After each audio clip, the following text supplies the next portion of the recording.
Encouraging the adoption of integrated pest management, or IPM, into the schools has become increasingly important for ensuring the safety of children and the quality of school environments. IPM uses a variety of methods to control pests and strives to reduce the amount of toxic pesticides used in pest management. This presentation will follow University Extension IPM team members Lily Baines and Greg Ogden as they help the school implement IPM. Hello, we're from the University Extension, here to see Principal O'Neill. Good. Could you please sign your names and I'll let them know you're here. Thanks.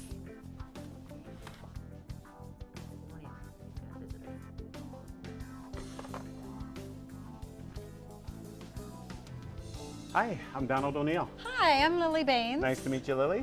Greg Ogden. Nice to meet you, Greg. I have a room set up where we can talk. I have staff here and the pest control guy who services the school here too. Follow me. Perfect. Let me introduce Eli, our head custodian, Joan, our cafeteria manager, and Hi. Linda, our school nurse. And I'm Sean Winters from Pest Go Away. Well, as I told Donald a few weeks ago, we are really happy that your school is interested in IPM. This will be a year-long process, and we will do several visits and training during that time to help you with implementing IPM. How do you usually handle your pest control? If we see anything in the kitchen, any pests in the kitchen, we usually let Eli know about it. And then I call Sean to have him come spray pesticides. I treat on a call-by-call basis and come in every quarter to inspect and do preventative sprays around the school.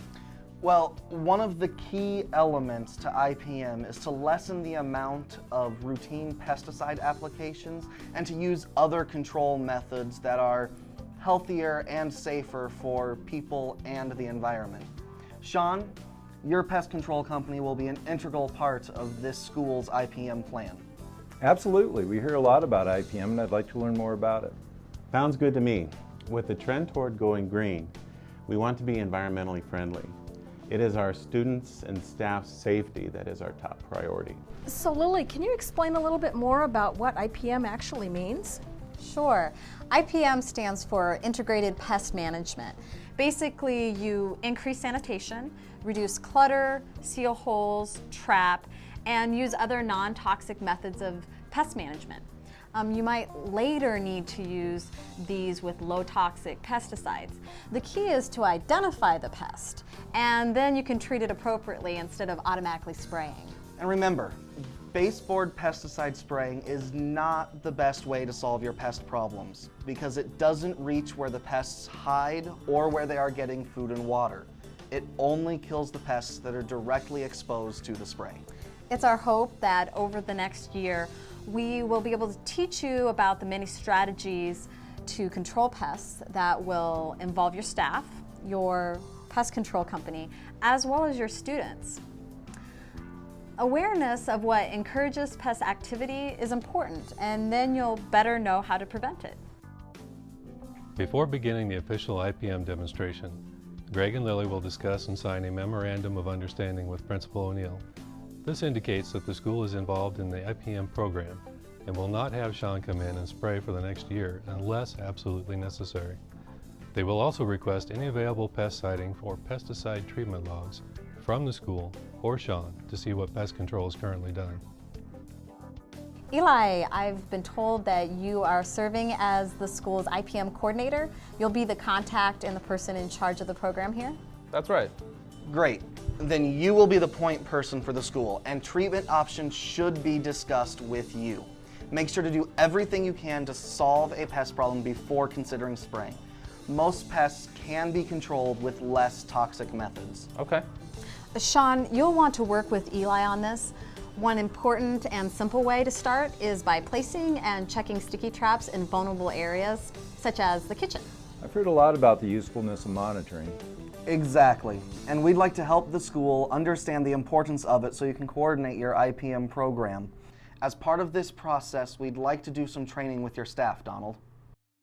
The IPM team should arrange to do in-services with school staff, such as custodians, food service workers, and teachers about common pests in IPM. This will help everyone understand the goals of the program and how to identify pests and what encourages pest activity. I think the in-services will be really informative. So, what should we do first? Well, could Eli give us a tour of the school? And we'd like Sean to come with as well. We can do an initial assessment of what pests are present and what areas are prone to having pests. We'll leave some sticky traps with you, Eli. These should be placed in the corners and along the walls of the bathroom, the kitchen, the janitor's closet, and other pest vulnerable areas. We'll also check these when we come back for subsequent visits. Make sure to let staff know to not throw the sticky traps away when they come across them. This monitoring process is something we'll want you and Sean, as your pest management professional, to work on together and maintain as part of your IPM program. No problem. Okay, well, Eli, why don't you get them started on their tour? I have another meeting, but I'll check back in later. Did I hear you guys are here looking for pests? Yes, have you seen something? Yes. In the ladies' restroom by the biology lab, I've seen some big black water bugs. And some little moths in the sink. Do you know what those are? Well, we'll take a look. You know, those moths could actually be tiny flies called drain flies, especially if they're seen around a sink or a bathroom. And those black water bugs could actually be oriental cockroaches. Have you had water problems in that bathroom? Well, we have had some problems with some leaking sinks, but we're in the process of getting them all fixed. Well, we'll definitely try to identify what you've been seeing. I'm not usually squeamish, but they're just creepy. Thanks for the help. We'll take care of it. Thank you.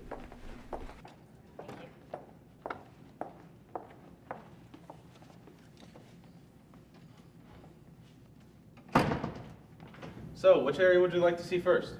How about the kitchen before the kids start lunch? Oh, they should be preparing it now, but it should be an okay time to go. All right. Here, follow me.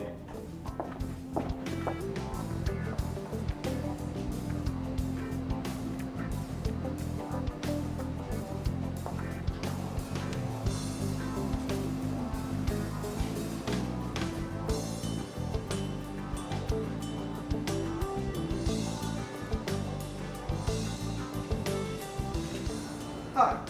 Hello, Sandy, Logan, this is Greg, and Lily. They're from UNL. They're at the school checking for pests. Have you seen any? I've seen some brown beetles under the sink and stove, also in the back room. I've also seen some spiders and crickets back there. Okay, well, we will put out these sticky traps and see what we can catch. Just go ahead and leave them in place, and Sean and Eli will be by to pick them up later. I've also applied some baits in the kitchen, and I put them in the cracks and crevices. That's great. If there is a roach problem, that's a low toxic control, and it's out of the way of staff and students. The monitoring will help determine the hot spots for the gel bait application. And I should avoid spraying the baseboards in here? Yes, the bait is a much better solution. Joan, your kitchen overall looks very clean, and to help with the pest problem, you do need to keep on top of sanitation. Make sure that the floors and the drains are scrubbed very well. It doesn't take much food residue to attract pests. Well, thank you. We do our best to try to keep the kitchen clean, and I want to do everything I can to keep any pests from coming in. Good attitude. Also, to help prevent mice, you'll want to replace all of the door sweeps on the dock doors where the light is coming through, and make sure you let the staff know to keep the doors shut whenever you're not having a delivery. Wow, I didn't know mice could get through a hole that small. Mice are extremely adept at living with humans and have adapted accordingly. That's why keeping good seals under your doors is very important. That's probably also where the spiders and crickets are getting in. I'll be sure to order and install some new door sweeps. Great. Well, thanks, Joan, for showing us your kitchen. The only thing we need to do is check out your storage area, and you guys can all get ready for lunch.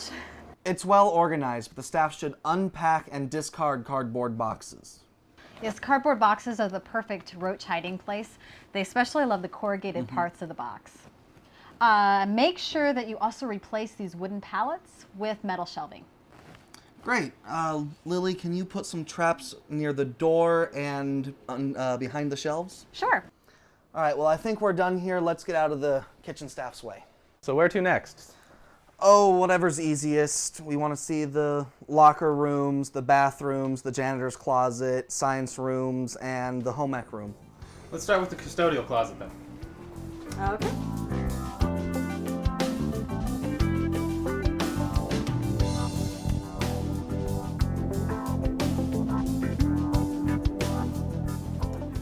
Nice job. It is best to let your mops dry out rather than keep them in a bucket when not in use. We always keep the buckets clean and dry as well to prevent mold. Perfect, and that also eliminates a water source for pests. Do you use this often, Eli? Oh, we just keep that around for quick pest control.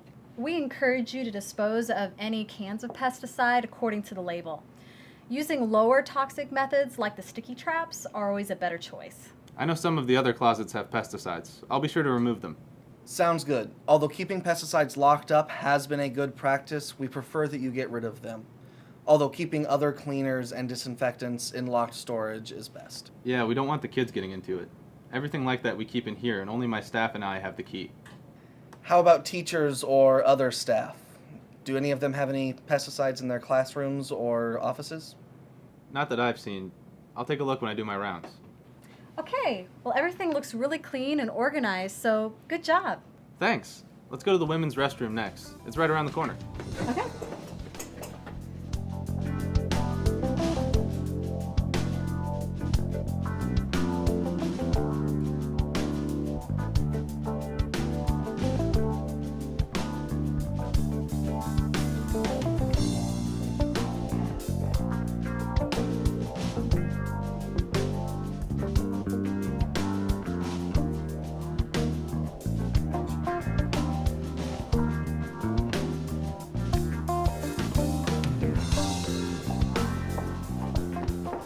So what'd you find? Definitely moth flies. There wasn't any sign of roaches, but the traps will catch them if they're there. There were some drains that were dirty and the pipes needed better seals and the toilet was leaking. These flies really love moisture in the gunk and drains, so that's all a problem. No leaks in the men's, but the pipes do need better seals. I'll make sure to put that on my schedule of things to fix, and I'll do a deep cleaning of the floor drains and sink. Good. Now, you might want to check for the flies in the kitchen too. It's caused a lot of problems for other schools. Okay, I'll do that. Well, the gym and locker rooms are just this way, so let's go. Okay.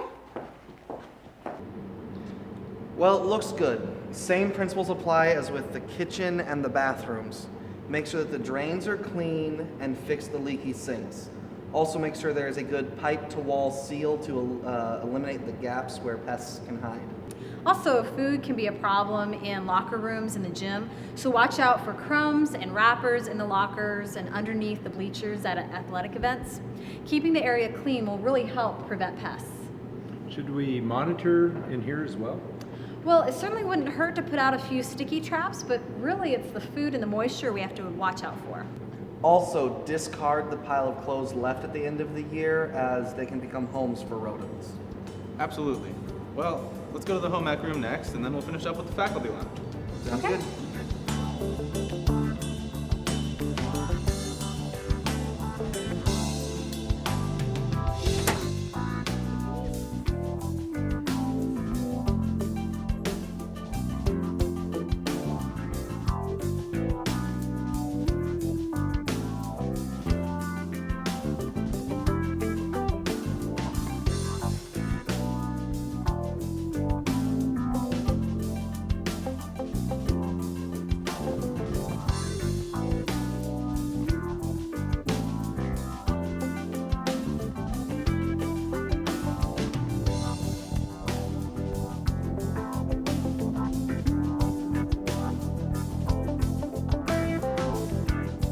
Hello again. Hi. This is Eleanor, our home ec teacher. Hi, nice to meet you. Nice to meet you too. These folks are here looking for pests. Oh. So, have you guys seen anything in your offices or classrooms? I haven't seen anything myself, but I've heard students complain about seeing spiders and ants and all sorts of things. And as a nurse, I know that cockroaches cause asthma, so I try to keep on top of the reports. And that's also one reason why I wanted to be part of this IPM project. You know your stuff. Cockroaches are one of the biggest asthma triggers. As for me, I've seen mice occasionally in my classroom. Sean put out some snap traps, and that did the job. Good. That's the way to do it. And in the future, make sure that Sean puts them in a tamper-proof station so none of the students can get into them. I'll make sure to let him know. Eleanor, we did visit your room earlier, and I must say it's very well kept. The appliances and the counters were all very clean. We noticed that you had many food items in their original containers, such as oatmeal and baking soda. You would want to put these, as well as things like flour and sugar, in sealed pest-proof containers. That will help keep mice and insects away. Thanks for the tip. I've thought about doing something like that since most of the kids don't always close up the original sacks very well. Any problems with leaking? I know I fixed one a couple weeks ago. No, everything else seems to be working. Good. Oh, how about here in the lounge? Have you seen any pests? I have seen some ants around the pop machine. And people bring in treats all the time. Wouldn't surprise me to find pests in here because they don't always clean up. How often is the trash taken out of here, Eli? We do it daily, and we make sure we double bag it. Well, good. Continue to do that. Less trash, less pests. As for the food in here, make sure it's cleaned up by the end of the day and that no crumbs or residue is left over. And you should cover it when people aren't eating. And of course, to keep the countertops and the appliances clean is always important. Okay, will do. And I can also hang some signs to remind the staff to clean the food area when they're finished there, and also to cover their food to make sure no pests get in. It's a great idea. Well, I think all we have left is the science room. Okay. Well, thank you. No, thank you. Have a nice day. Hi, Kara. These people are here from UNL. They're looking for pests. Have you had any problems? Not that I've noticed. My students and I keep a fish tank, but we keep the area pretty clean. Very nice. It's always important when there's animals in the classrooms that all the food is kept in a sealed container, as well as the cages and tanks being kept clean. And yours looks great. That's important because pests will take advantage of any spilled pet food. And how about the chemicals for this class? Where are those kept? I keep them in a cabinet over there, but it's locked until the kids need to use them. Great. Okay, well, I'm going to set a few sticky traps out for monitoring, and I think that's all we need to do in here. Well, I noticed that you have a window open. Yeah, I like to keep the air fresh in here because of the chemical fumes. Well, great job on having them screened. We've been to plenty of schools where they have a window open but no screen, and that makes it really easy for the bees and the flies to come in. Well, we just replaced some that were getting old and torn, too. Perfect. Thanks. All right, we'll get out of your hair, Kara. Thanks. Well, we can head back to the office now. Okay, well, thanks for showing us around. We're going to be sending you a list of things to start IPM, and we'll be back to check those sticky traps. Sounds like a plan. Well, we are done with the tour. Good. I'll get Principal O'Neill for you. Thank you. They're out here. So, did you see the bugs in the bathroom? Yes, I did see the moths you told me about. They're actually called drain flies. We set some traps to catch them and see what else we find. And we also have Eli on the mission to fix the leaks. Hello. How did it go? Well, we looked in areas where pests are commonly found in schools, and we set some sticky traps to see what we could catch. We will check those next on our next visit, and also bring some specialists with us to help check the perimeter. Sounds good. What should we be doing in the meantime? Well, we're going to send you some recommendations on what you can do from now until the next time we visit. Also, Eli has started the process with some of the things that need to be done around the school, and he and Sean are going to be working together to help monitor and to keep track of any pest sightings. Wonderful. And I will get together with Joan and Eli and get those trainings set up. Well, thank you so much. You're welcome. No problem. Nice to meet you. Thanks for letting us come in. You're welcome. Principal O'Neill has arranged for Lily, Greg, and other UNL specialists to do an in-service for teachers and a training session for custodians, food service, and other school staff on IPM and pests such as rodents, cockroaches, and flies. Greg, Lily, and Sean Winters are returning to the school to check the sticky traps. In addition, the IPM team will be examining the perimeter and landscape of the school. Ken Landers, an extension vertebrate specialist, and Dana Wellman, an extension turf specialist, have joined them to give expertise in these areas. After checking in with Principal O'Neill, Eli leads the team around the interior of the school, while Ken and Dana explore the exterior. Well, it looks like we have moth flies, grass spiders, crickets, silverfish, and yes, an oriental cockroach. How often do you recommend checking these traps?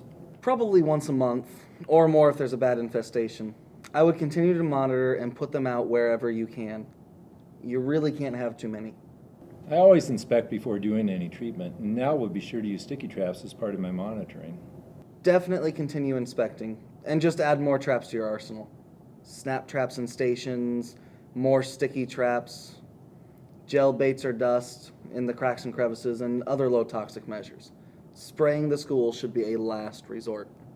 Also be sure to inform Eli of anything you are planning on doing. I also keep records of everything that I find. And he also gives me a copy that goes in the office. Yes, from what Principal O'Neill told me, Sean, you do a great job with this. It helps us to keep track of what problems we found last time that we were here and to see if those problems have improved.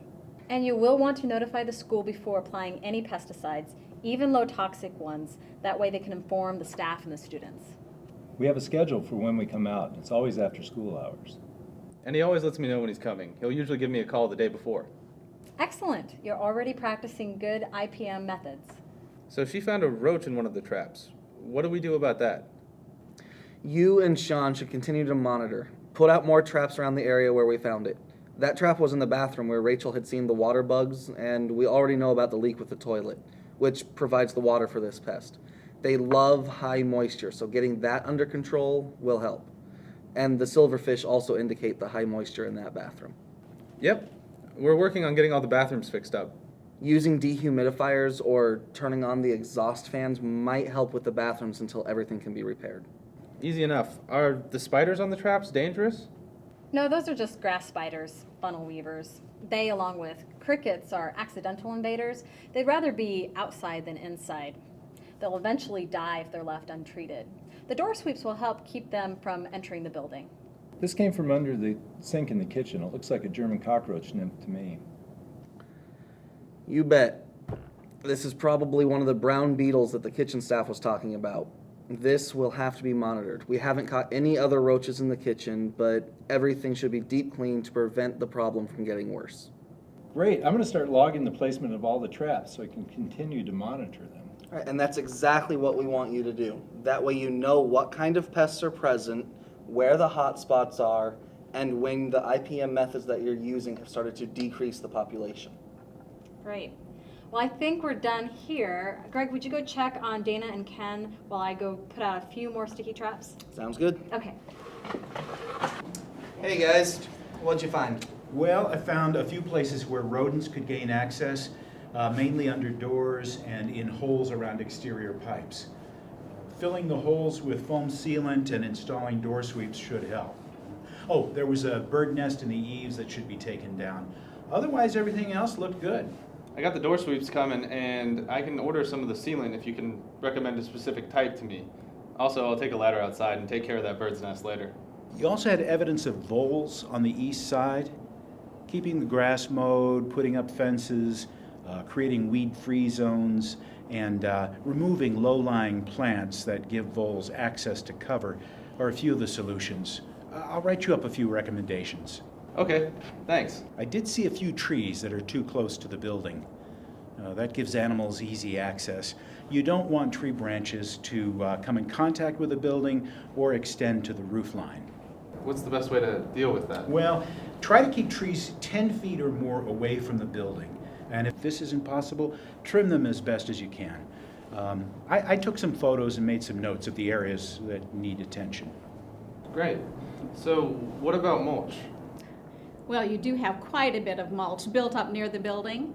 Sometimes pests like millipedes or pill bugs live in the mulch, and they can easily enter the building in large numbers. If you should have a problem with this, you may consider removing the mulch from the perimeter. Good points. And one thing to make sure of is that your dumpsters are as far away from the building as possible. This discourages rodents and flying insects from entering. Also make sure that your dumpsters are in good condition and that the lids close tightly.